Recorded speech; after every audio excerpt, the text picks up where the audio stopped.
Hello students, मैं संजीव मिश्रा अपने YouTube channel पर आप सभी का हार्दिक स्वागत करता हूं।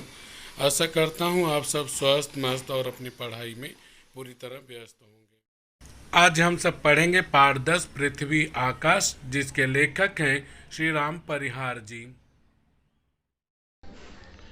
आप सभी का स्वागत है। पाठ 10 पृथ्वी आकाश, इसके लेखक हैं श्री राम परिहार जी। यह पाठ जो है पत्र लेखन विधा में लिखा गया है। अनौपचारिक पत्र लेखन में आकाश, आसमान जो हमारी पृथ्वी से ऊपर दिखाई पड़ता है, पृथ्वी जिस पर हम रहते हैं। आकाश पृथ्वी को पत्र लिखते हैं और उसकी विशेषताओं का गुणगान करते हैं, उसकी खूबियों के बारे में बताते हैं, उसकी उपलब्धियों के बारे में बताते हैं। तो और साथ में ही अपना प्रश्न भी पूछते हैं कि आप माँ हैं, जननी हैं, उसके बावजूद आप जो है विनाश की लीला क्यों खेलती हैं। पृथ्वी फिर आकाश को पत्र लिखती है और आकाश को पत्र लिखते समय वह जवाब देती है कि किन कारणों से उसने ऐसा कुछ किया है। इस पाठ में पत्र लेखन कैसे करना चाहिए, अनौपचारिक पत्र जब हम अपनों को पत्र लिख रहे हैं वह बताया गया। साथ में ही पृथ्वी और आकाश की विशेषताओं को, उनकी खूबियों को भी बताया गया है। यह भी इस पाठ के माध्यम से लेखक ने बताने का प्रयत्न किया है कि आज जो कुछ विनाश हो रहा है, जो कुछ सृष्टि का नष्ट हो रहा है, उसके लिए जिम्मेदार मानव है। समय समय पर होने वाली विनाश लीला, चाहे वह बाढ़ हो, भूकंप हो या फिर अन्य कोई, सब मानव के द्वारा उत्पन्न किए गए हैं। मानव की इच्छाएं अनंत हैं और उसके कारण वह विनाश की लीला खेलता है। आइए पाठ के बारे में जानते हैं। पाठ की शुरुआत करने से पहले मैं चाहूँगा कि आप लोग से यह चर्चा हो जाए, और जो इस पाठ का मूल भी है कि प्रकृति के प्रति मानव की जिम्मेदारी, प्रकृति के प्रति मानव की जिम्मेदारी। तो मैं इतना कहना चाहूँगा कि प्रकृति से हमें सब कुछ प्राप्त होता है। प्रकृति के कारण ही जो है मानव निर्मित होता है। प्रकृति के कारण ही मानव को फल फूल, जल, वायु, सब खनिज संपदा सब कुछ प्राप्त होते हैं। तो ये जो प्राकृतिक संसाधन हैं, इन प्राकृतिक संसाधनों का हमें सदुपयोग करना चाहिए, दुरुपयोग नहीं करना चाहिए। सदुपयोग किस तरह हम कर सकते हैं? हम उसको नष्ट नहीं करें, पेड़ों की कटाई नहीं करें, नदियों में गंदगी न फैलाएं, स्वच्छता रखें, खनिज संपदा का अनावश्यक दोहन न करें, तो प्रकृति संसाधन मानव के लिए वरदान सिद्ध होगा। अन्यथा मानव अपने विनाश के लिए खुद जिम्मेदार होगा। आइए यहाँ पे देखते हैं। अपने मित्रों, संबंधियों एवं विविध व्यवसायियों को जब कागज पर लिखकर संदेश, सूचना आदि लेते देते हैं तो लेखन के उस प्रारूप को पत्र कहते हैं। यह तो आप अच्छे से जानते हैं कि जब आप अपने सगे संबंधियों को या व्यापारियों को या किसी कार्यालय में पत्र भेजते हैं, किसी सूचना के संदर्भ में, शिकायत के संदर्भ में या जानकारी लेने के लिए, तो वह पत्र कहलाता है। अब इस पाठ में क्या है? प्रस्तुत पाठ के माध्यम से परिहार जी ने, परिहार क्या लेखक का सरनेम है, जी ने मानव जाति के लिए पृथ्वी एवं आकाश के योगदान को दर्शाया है। अर्थात पृथ्वी और आकाश ने मानव को कौन कौन से प्राकृतिक संसाधन दिए हैं, उसको इस पाठ में बताया गया है। होता यह है कि मनुष्य प्रकृति के इन संसाधनों का महत्व नहीं समझता, साथ ही इन्हें मानव जनित विनाश से बचाने के लिए भी आगाह किया है। आगाह करना, चेतावनी देना। मानव जनित अर्थात मानव के द्वारा बनाया गया, विनाश यानी नष्ट करना। आइए पाठ को पढ़ते हैं। पाठ को पढ़ते चलते हैं, समझते चलते हैं। कई जगहों पे ऐसा भी है कि यहाँ पे जो मात्राएं हैं उनकी अशुद्धियाँ हैं। प्रिय पृथ्वी, समझ में नहीं आता है कि मैं अपनी कुशल लिखूं या तुम्हारी कुशल क्षेम जानूं। कुशल क्षेम जानना अर्थात हालचाल जानना। तो आकाश ने पत्र लिखा है पृथ्वी को, और वह पत्र के प्रारंभ में कहता है कि मैं यह समझ नहीं पा रहा हूँ कि मैं अपना हालचाल लिखूं या तुम्हारी हालचाल के बारे में जानकारी प्राप्त करूं। प्रश्न यहाँ पे बना कि पृथ्वी को यह नहीं समझ में आ रहा है, तो वहाँ पे एक बॉक्स में होगा कि अपनी कुशल लिखूं, दूसरे में होगा तुम्हारी कुशल क्षेम जानूं। कुशल क्षेम अर्थात हालचाल। मैं आकाश की संज्ञा धारण कर तुम्हारी ओर छोर व्यक्त हूँ। संज्ञा अर्थात नाम, धारण करना, प्राप्त करना। और छोर यानी किनारे पर और ऊपर की तरफ, व्यक्त हूँ अर्थात फैला हुआ हूँ। आकाश आगे कहता है कि हे पृथ्वी, मुझे लोगों ने आकाश नाम दिया है और मैं तुम्हारे चारों तरफ, पृथ्वी के चारों तरफ मैं दिखाई देता हूँ। दूर आप जब देखते हैं तो आपको लगता है कि आकाश वहाँ पे उतरा हुआ है और ऊपर भी है। मेरे फैलाव से मैं खुद विस्मित हूँ। विस्मित अर्थात आश्चर्यचकित। आगे आकाश कहता है कि हे पृथ्वी, मेरा इतना ज़्यादा विस्तार है, अर्थात मैं इतना ज़्यादा फैला हूँ। अपने इस विस्तार से, अपने इस फैलाव से मैं खुद आश्चर्यचकित हूँ कि आखिर मेरा फैलाव इतना ज़्यादा कैसे है। विस्मित अर्थात आश्चर्य। फिर प्रश्न बना कि आकाश इससे विस्मित है, अपने फैलाव से। अनंत उल्का पिंड, अनंत अर्थात जिसका अंत नहीं। अन यहाँ पे उपसर्ग होगा। उल्का पिंड जो आग के टुकड़े होते, आग के गोले होते हैं। अनंत उल्का पिंडों को मैं रोज टूटते, गिरते, मिटते देखता हूँ। तो आगे आकाश कहता है कि उसके यहाँ पे आकाश में जो उल्का पिंड हैं, वे उल्का पिंड प्रतिदिन इतना ज़्यादा टूटते हैं, गिरते हैं और नष्ट होते हैं कि उनकी संख्या भी वो बताने में असमर्थ है। वो उसकी संख्या गिनी नहीं जा सकती, अनंत में होती है। अन यहाँ उपसर्ग है। अब यहाँ पे प्रश्न बना, 3 बॉक्स हुए कि अनंत उल्का पिंडों को आकाश प्रतिदिन यह होते देखता है। एक बॉक्स में टूटते, दूसरे में गिरते, तीसरे में मिटते देखता है। कभी चांदनी से नहाई तुम्हारे मेरे बीच की राह दुविधा। मैंने कहा था यहाँ मात्राओं की अशुद्धि है। यह दुविधा नहीं, दुधिया है। दुधिया यानी सफेद रंग की, दुधिया बन खिल उठती है। आगे आकाश कहता है कि हे पृथ्वी, जब रात होती है, चंद्रमा की चांदनी, उसकी शीतल किरणें आकाश से धरती तक पहुंचती हैं, तो आकाश और धरती के बीच का जो स्थान है वह सफ़ेद हो जाता है और उसको देखकर मन खिल उठता है, प्रसन्न हो जाता है। कभी टिमटिमाते तारों की नन्ही हथेलियों से आकांक्षाएं बुलाती हैं। आकांक्षाएं अर्थात इच्छाएं, अभिलाषाएं। आगे वह कहता है कि हे पृथ्वी, जब मेरे पास में, मेरे आकाश में तारे रात को टिमटिमाते हैं तो ऐसा लगता है कि मेरे तारे जो हैं मेरी इच्छा को प्रकट कर रहे हैं और तुम्हें बुला रहे हैं। आकाश आगे कहता है, धरती तुम बहुत सुंदर हो। सुंदर इसलिए हो कि तुम पर जीवन है। प्रश्न बन गया आपका कि आकाश ने धरती को सुंदर कहा, कारण लिखो। उत्तर होगा क्योंकि धरती पर जीवन है।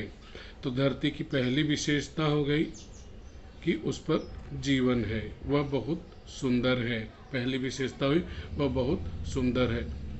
तुम धरित्री हो। धरित्री अर्थात धारण करती हो। क्या कुछ जीवन को धारण करती हो। पेड़ पौधे, जीव जंतु, मनुष्य, पहाड़ पर्वत, नदियाँ, झरने सबको धारण, धरित्री मतलब धारण करने वाली, तुम जीवन को धारण करती हो। अखिल ब्रह्मांड में शायद जीवन की चहक, चहक मतलब खुशी, सिर्फ तुम्हें और तुम्हें मिली है। यह बहुत महत्वपूर्ण बात है, इसी से तुम्हारी अलग और सुंदर पहचान है।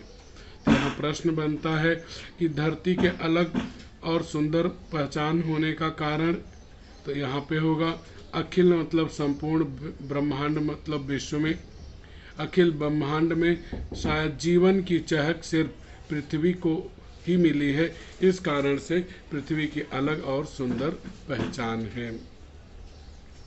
आगे बढ़ते हैं। वसुंधरा, वसुंधरा अर्थात रंगों से भरा हुआ।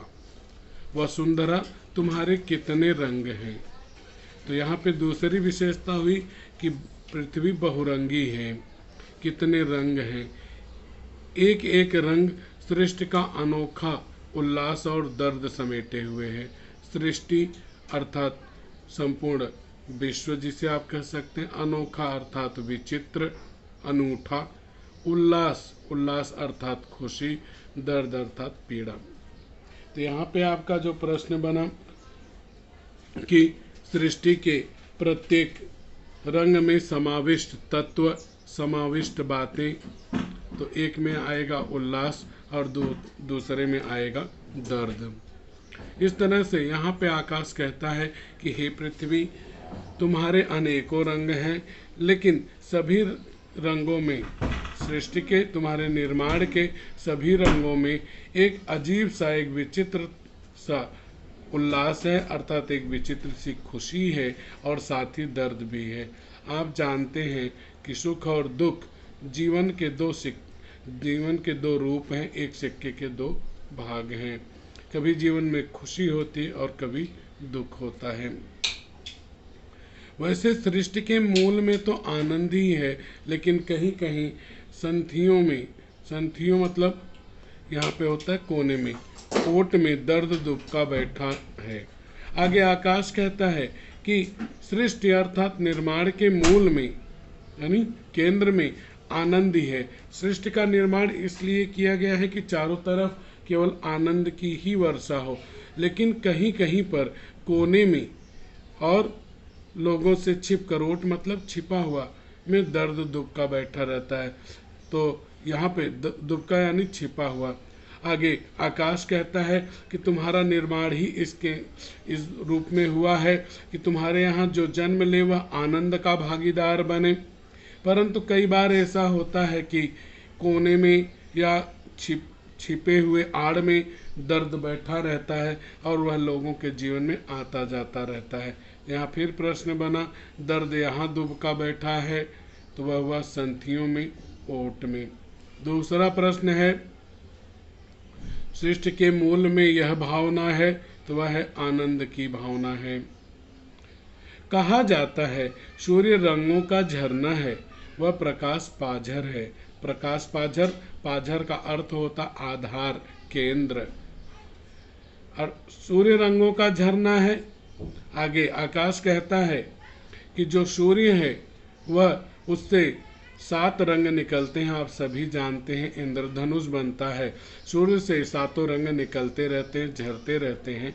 और सूर्य की विशेषता यह है कि वह प्रकाश का केंद्र है, प्रकाश का आधार है, अर्थात उसी से चारों ओर प्रकाश फैलता है। तो यहाँ आपका जो प्रश्न बनता है, सूर्य के बारे में यह कहा जाता है अथवा सूर्य की विशेषताएं, तो एक बॉक्स में आएगा सूर्य रंगों का झरना है, दूसरे में आएगा वह प्रकाश का पाझर है, अर्थात वह प्रकाश का आधार है। यदि यही उसे एकटक देखें, यही नहीं होना चाहिए, कोई होना चाहिए। यदि कोई उसे एकटक देखे तो दृष्टि में काला धब्बा पड़ जाता है। दृष्टि मतलब आंखों में काला धब्बा पड़ जाना, यानी अंधत्व का निर्माण होना। व्यक्ति देखने में सक्षम नहीं रहता है, व्यक्ति को देखने में तकलीफ होती है। आगे आकाश कहता है कि यदि कोई सूर्य को एकटक, एक निगाह से लगातार देखता है तो उसकी आंखों में काला धब्बा पड़ जाता है, अर्थात वह बराबर से ठीक से देख नहीं पाता है। सूर्य से आंखें मिलाने की शक्ति की अपरिमितता किसके पास है? अपरिमितता अर्थात सीमा, जिसे कहा जाता है असीमित। अपरिमित मतलब असीमित, उसकी कोई सीमा नहीं है। यहाँ पे अ जो है वह उपसर्ग है, ता प्रत्यय है। अपरिमित का विरुद्धार्थी होता है परिमित। दर्द का विरुद्धार्थी होता है खुशी, प्रेम। शक्ति की अपरिमितता, सूर्य से आंख मिलाने की शक्ति की अपरिमितता किसके पास है? अब यहाँ पे प्रश्न बना, सूर्य से आंख मिलाने का परिणाम तो व्यक्ति की आंख में, दृष्टि में काला धब्बा पड़ जाता है। संपाति के बेटों के पास भी नहीं है। संपाति यह एक पौराणिक पात्र है। पौराणिक मतलब पुराणों का पात्र है। रामचरितमानस रामायण में आता है कि 2 गिद्ध थे, एक जटायु था और एक उसका भाई संपाति था। दोनों जो थे वे अरुण के पुत्र थे। अरुण कौन है? जो सूर्य का रथ चलाते हैं वो अरुण है, उनके ही बेटे थे दोनों, संपाति और जटायु। जब सीता की खोज करते हुए राम आगे जाते हैं तो जटायु ही रावण से सीता को छुड़ाने का काम करते हैं। रावण उसे मार देता है और बाद में संपाति, जब हनुमान जी जाते हैं सीता जी की खोज में तो समुद्र के किनारे घायल बूढ़ा संपाति मिलता है। यह जटायु का भाई था और वही बताता है कि रावण जो है वह कहाँ पे है, उसकी लंका कहाँ है, कोई जानता नहीं रहता। तो संपाति और जटायु गिद्ध थे और गिद्धों की एक खूबी होती है कि वह बहुत दूर तक देख सकते हैं। आकाश की ऊंचाई में होते हैं तो भी धरती पे छोटी सी छोटी चीजें देख लेते हैं। लेखक यहाँ वही उदाहरण देते हैं, संपाति के बेटों के पास भी नहीं है। वे कहते हैं कि जो संपाति के बेटे अर्थात जो गिद्ध जाति के लोग हैं, गिद्ध हैं, वे भी सूर्य से आंख नहीं मिला सकते हैं। तो यहाँ पे परिच्छेद में आए हुए एक पौराणिक पात्र का नाम वह है संपाति। सूर्य जब तक तुम्हारे अंगों का सानिध्य नहीं पा जाता है उसके रंग खिलते ही नहीं। आगे आकाश पृथ्वी की विशेषता बताता है। वह कहता है कि सूर्य तो आकाश में ही चमकता है, लेकिन उसकी सुंदरता, उसकी खूबी तब बढ़ जाती है जब धरती का साथ हो पर। सानिध्य मतलब साथ। अब धरती के अंग कौन कौन से हैं? धरती के अंग हैं नदियां हैं, झरने हैं, तालाब हैं, समुद्र हैं, पेड़ हैं, जंगल हैं, व्यक्ति हैं, जीव हैं, जंतु हैं। ये सभी जो हैं धरती के अंग हैं। तो आगे आकाश कहता है कि सूर्य का प्रकाश इतना तेज है, इतना ज़्यादा तेज है कि देखने वाले की आंख में काला धब्बा पड़ जाता है, कोई उससे आंख नहीं मिला पाता है। लेकिन जब तक सूर्य धरती के को स्पर्श नहीं करता, धरती पर जो जीव जंतु हैं, धरती के जो अंग हैं उनका साथ नहीं पाता है, तब तक उसके रंग खिलते नहीं। जो उसमें सातों रंग हैं तब तक वे दिखाई नहीं पड़ते। सानिध्य मतलब साथ। तो यहाँ पर आपका यह प्रश्न बना कि सूर्य के रंग तब तक नहीं खिलते हैं जब तक, उत्तर होगा जब तक वह तुम्हारे की जगह धरती लिखेंगे, धरती के अंगों का सानिध्य नहीं पा जाता है। हे रसवंती, करुणा आनंद की भगिनी है।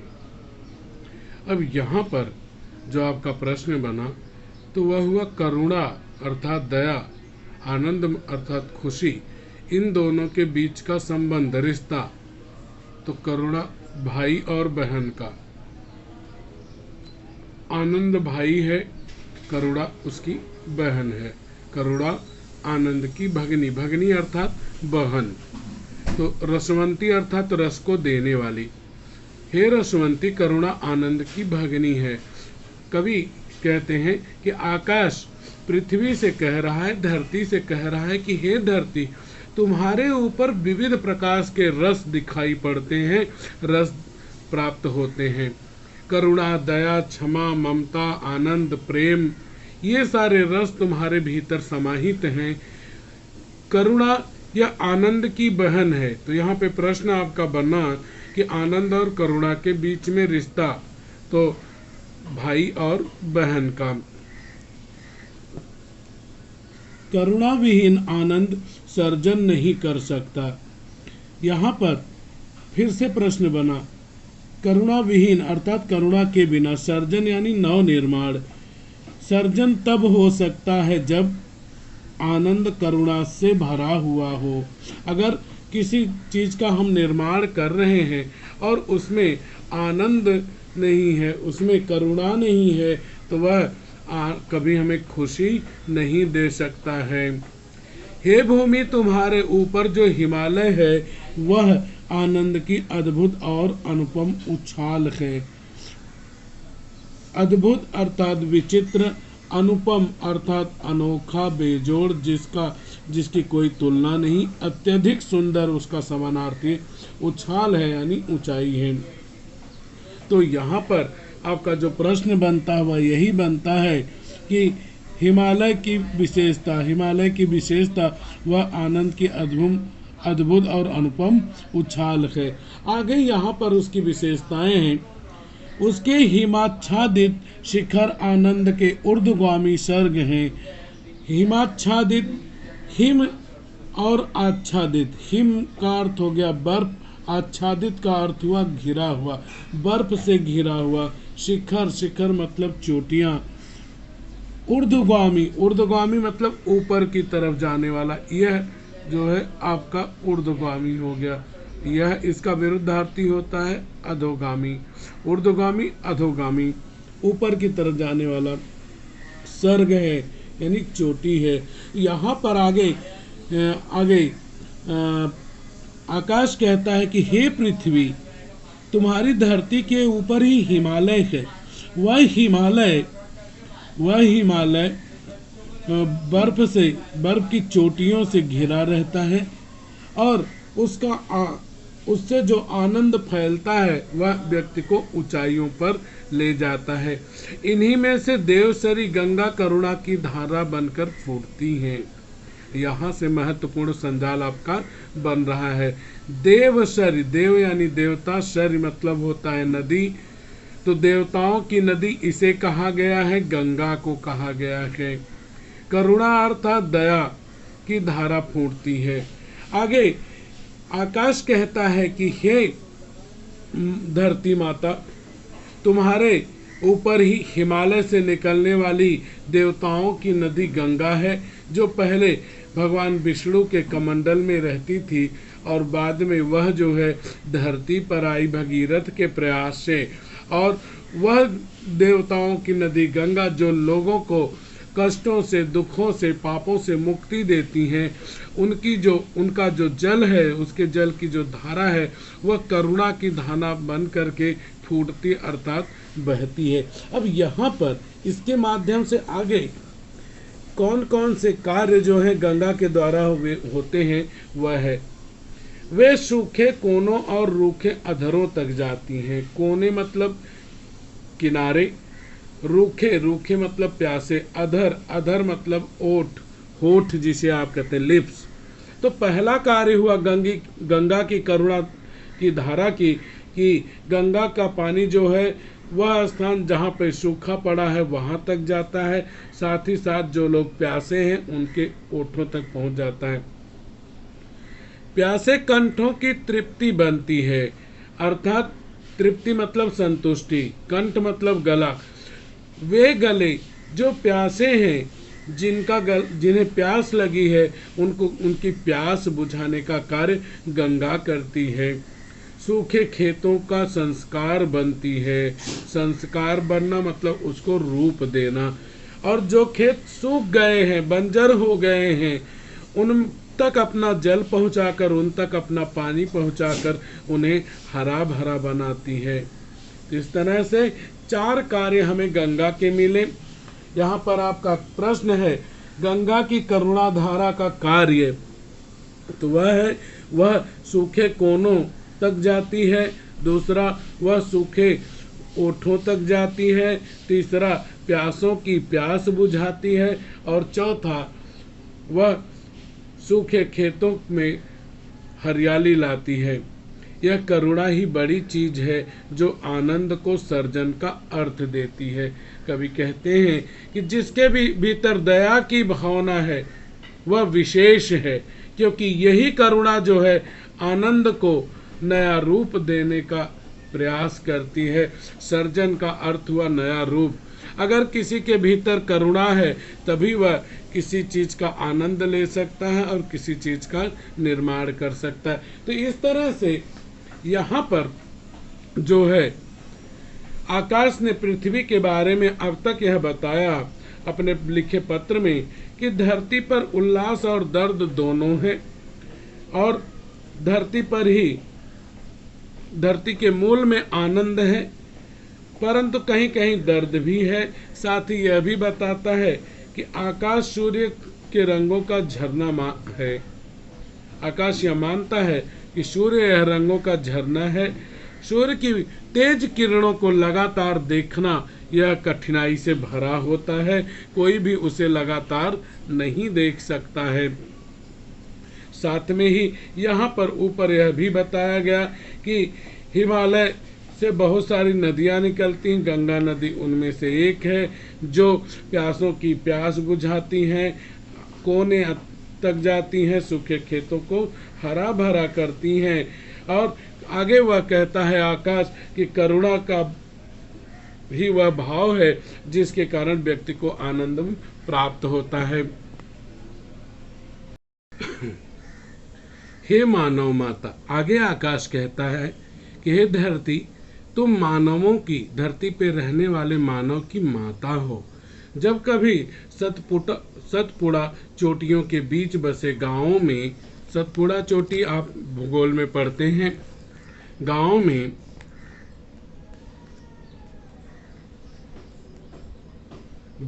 चांदनी झरती है, तब रात रात भर नृत्य की गूंज पहाड़ों पर बरसती है। मैं सतपुड़ा की उन्हीं चोटियों पर बैठा तुम्हारे बेटों का यह संस्कार उत्सव देखा करता हूँ। धरती, तुझे हजार हजार विविधताओं का संसार मिला। धरती वायु मेरा अंश है, शब्द की उत्पत्ति मेरी सहभागिता से है, जल मेरे माध्यम से बरसता है, आग और पानी का खेल मेरे भीतर भी है। लेकिन ये सब मिलकर तेरे आंगन की मिट्टी में जो जीव गढ़ते हैं, उसकी लीला पर मेरी सौ सौ नीलिमा न्यौछावर गए। तेरे जीवों की श्यामलता के अर्थ बहुत गहरे हैं।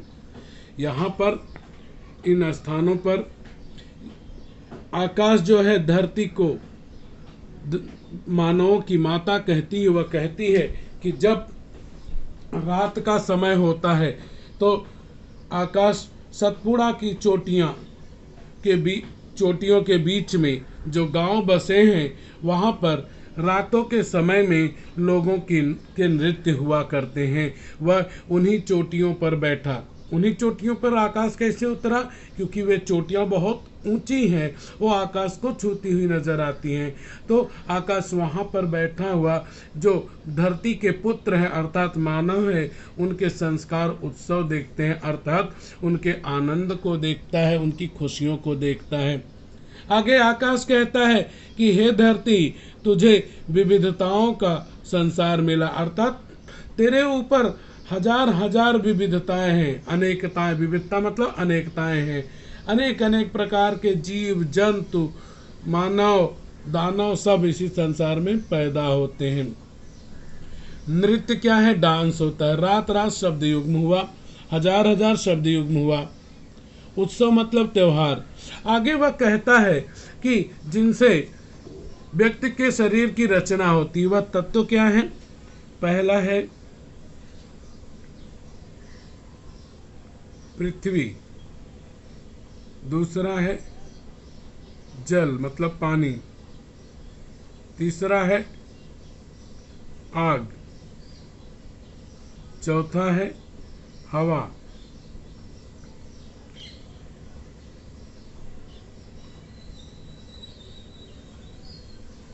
और पांचवा है आकाश। माना जाता है कि इन पांच तत्वों के माध्यम से किसी भी जीव की रचना होती है। जीव की रचना इन्हीं 5 तत्वों से होती है। जीव मतलब किसी भी चीज में जीवन, आप है, पेड़ है, पौधे हैं, वनस्पतियां हैं, कीड़े मकोड़े, इंसान है। क्षिति जल पावक गगन समीरा, पंच रचित या अधम शरीरा। पृथ्वी जल आग हवा आकाश, इन 5 तत्वों से मिलकर के व्यक्ति के जीव के शरीर की रचना होती है। मृत्यु के बाद ये 5 तत्व 5 जगह पे चले जाते हैं। आकाश का जो अंश है वो हवा आकाश में चला जाता है। हमारे शरीर में आप जानते हैं कि हवा होती ही है, आग होती है हमारे भीतर, ऐसा माना जाता है। जल समाहित होता है, जल समाहित ही होता है, और मिट्टी के हम बने होते हैं। तो 5 तत्व हमारे हैं।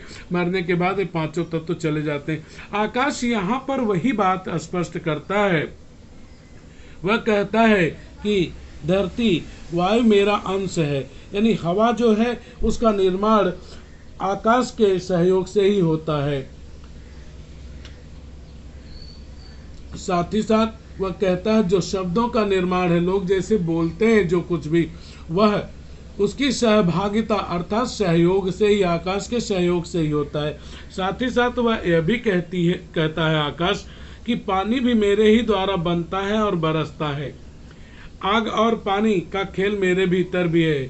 मतलब आकाश में भी आग और पानी के तत्व मौजूद हैं, और लेकिन ये सभी तत्व मिल करके आकाश जीव की रचना नहीं कर पाता है। वह कहता है कि ये सभी तत्व मेरे ही द्वारा बने हैं या मुझ में हैं, लेकिन मैं जीव की रचना नहीं कर पाता हूँ।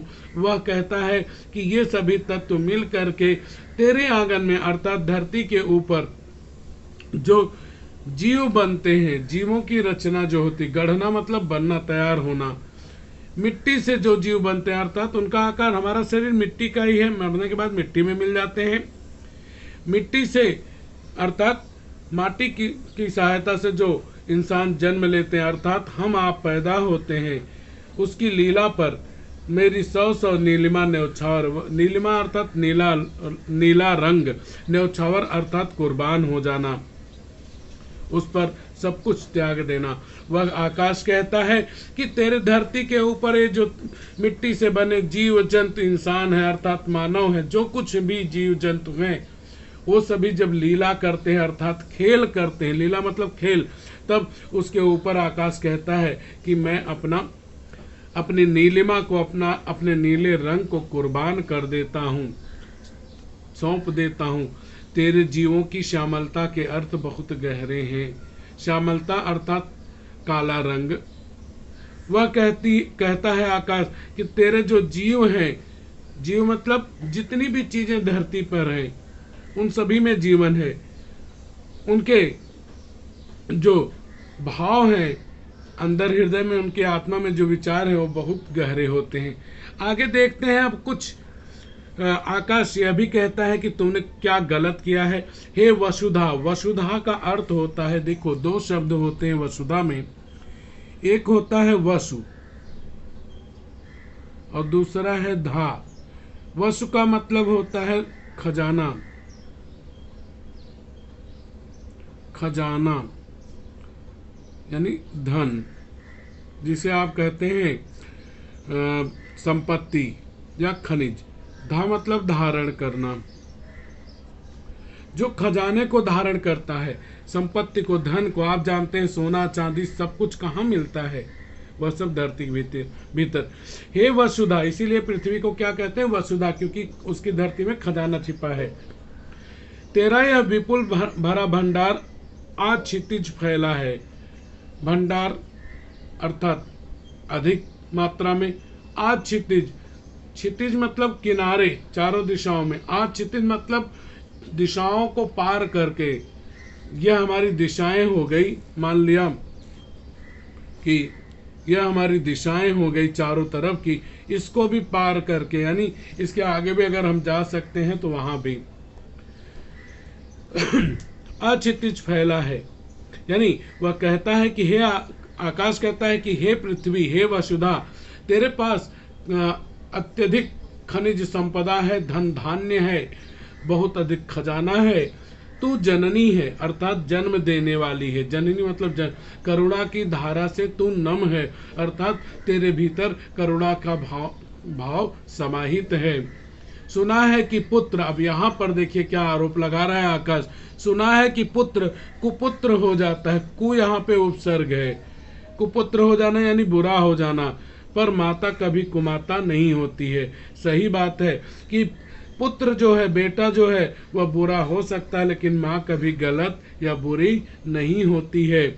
तब हे प्रिय पृथ्वी, मैं पूछना चाहता हूँ, यह भूकंप का सर्वनाशी कृत्य क्यों? कृत्य मतलब कार्य, सर्वनाशी जिसमें सब कुछ नष्ट हो जाता है। संसार का इस तरह विध्वंस, विध्वंस मतलब नष्ट, नाश करना, विध्वंस, क्या एक माता की करुणा निःशेष हो गई है? निःशेष मतलब समाप्त, और निह इसमें उपसर्ग है, निःशेष हो गई है। वे हमेशा के लिए सो गए, फिर जन्म लेंगे, जीवन फिर रोशन पंखों से उड़ान भरेगा। पृथ्वी, क्या मन के घाव कभी भर पाएंगे? ममता के आंसू क्या कभी पूछे जा सकते हैं? मैं उत्तर चाहता हूँ, तुम्हारी पाती की प्रतीक्षा रहेगी। पाती मतलब पत्र, चिट्ठी, खत, तुम्हारा आकाश। आगे वह बहुत सारे प्रश्न पूछता है कि जब तुम सभी जीवों को जन्म देती हो, तो पहला प्रश्न किया कि भूकंप का सर्वनाशी कृत्य क्यों? यह महत्वपूर्ण संजाल भी बन रहा है। दूसरा, क्या एक माता की करुणा निःशेष हो गई? तीसरा प्रश्न क्या किया कि वे हमेशा के लिए सो गए, फिर जन्म लेंगे। चौथा, क्या मन के घाव कभी भर पाएंगे? पांचवा, ममता के आंसू क्या कभी पोंछे जा सकेंगे? इस तरह से यहाँ पर आकाश ने अपनी बातें वह पृथ्वी से कही हैं। बच्चों, अगर आपको मेरा पढ़ाना अच्छा लगा तो वीडियो को लाइक कीजिए, चैनल को सब्सक्राइब कीजिए और वीडियो शेयर कीजिए तथा कमेंट बॉक्स में कमेंट कीजिए कि आपको मेरा पढ़ाना